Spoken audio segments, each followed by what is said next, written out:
Good morning mga papi, no? So for today's video, eto po, magpapatubig tayo at saka meron po tayong ginagawang project ngayon na i-cross natin yung 24K na marble sa mga lemonade tsaka full gold. Alright, so kuha tayo ng males kasi nakita ko dito parang medyo marami yung male compared sa female. So bawasan natin guys. Tsaka eto sila. So kunin natin yung ating lalagayan. So maghahanap lang tayo ng mga males. Alright, so eto. Okay natin dyan. So as you can see po, pag male po kasi medyo matulis yung kanilang anal. Alright, so yung female is flat. So eto po pala yung kinuha natin kay Sir Joel. As you can see, napaka-intense na ng kulay. Tsaka i-cross natin to para tingnan natin if ano yung labas, no. Alright, so hahanap lang tayo ng quality ng mga males. Tapos lagay natin mamaya sa aquarium at i-select natin. So yung kukunin natin is yung mga matataas yung dorsal, yung solid yung mga dorsal para paglabas ng offspring nila is hopefully makuha rin nila yung characteristic ng father nila.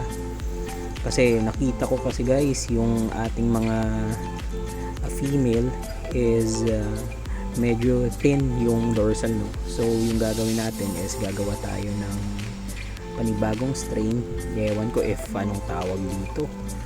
Alright, so ito sila. Ito yung mga napili natin pero hindi pa to final, no. So lagay muna natin dito sa aquarium as you can see.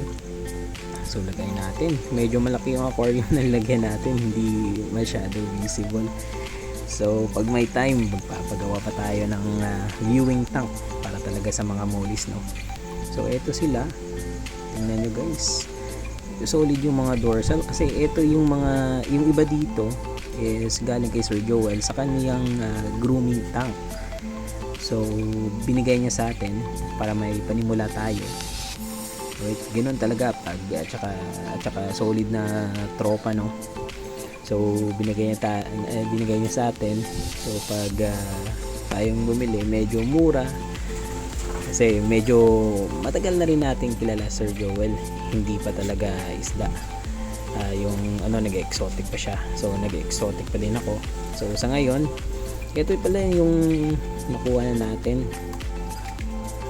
So lagay natin dito. So ilagyan yung screen bag ko na yan is lava rock yung laman yan.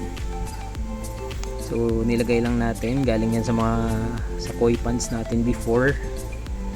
So eto, as you can see guys, lagay na natin ito. Tingnan nyo, napaka solid ng mga dorsal. Nice, kitang kita nyo naman. Right, so yung mga maliliit pa dyan is hindi pa ganun ka matured, no. So hindi pa ganun kataas yung dorsal nila as you can see. Pero yan, pero at least kita natin tayong-tayo na. So habang bata pa, ito yung tayo na. So ito pala guys yung sa kabila, meron din tayong project dito. Kasi meron tayong nakita na long body na white eye.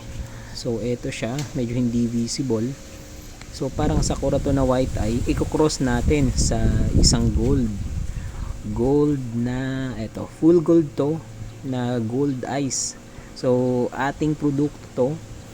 Tsaka nakita ko lang to sa fund, no, kaya kinuha ko, nilagay ko dito. So ewan ko if anong labas. Samahan nyo ako guys, makita natin in the future, no. Bye.